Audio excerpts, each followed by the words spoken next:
donde aprovechando las últimas tecnologías, pues podemos ver, hacernos una idea y ver todo lo que, la extensa historia del municipio. Es una iniciativa que pensamos desde el Ayuntamiento que podía ser novedosa para promocionar el turismo de la localidad. El Ayuntamiento de Olocau del Rei buscaba la manera de difundir su patrimonio e historia mediante un sistema interactivo y los audiovisuales. En los puntos QR lo que hacemos es visualizar, digamos, la historia del municipio a través de cápsulas audiovisuales donde pues, se desarrolla la historia del municipio ajustada a cada uno de los puntos en que estamos visitando.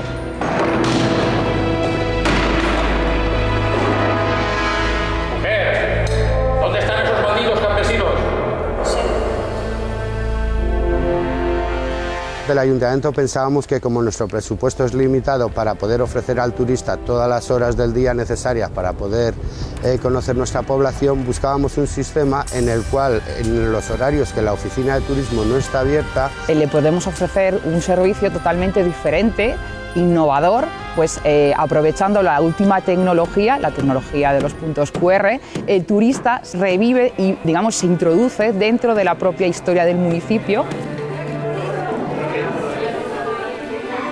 Lo que pensábamos es que sencillamente el visitante o turista pudiera viajar a través del tiempo con un sistema novedoso. La gente que disfruta hace la visita a los puntos QR no se imagina ni cómo era antiguamente el municipio, ni qué costumbres, ni la extensa y rica historia que tiene el municipio. Se lleva una grata sorpresa y es más, alguno incluso dice que somos el gran olvidado y el gran desconocido de la provincia de Castellón.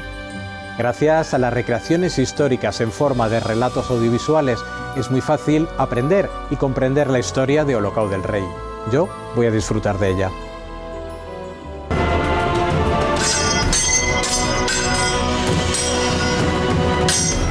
La visita al QR no es una visita sustitutoria de los servicios que se prestan habitualmente en el servicio de información turística del municipio, sino que es complementario. Y de ese modo la gente podía viajar a través del tiempo y visualizar cuántos acontecimientos ocurrieron durante la historia desde el siglo X hasta la actualidad en el municipio de Olocau del Rei.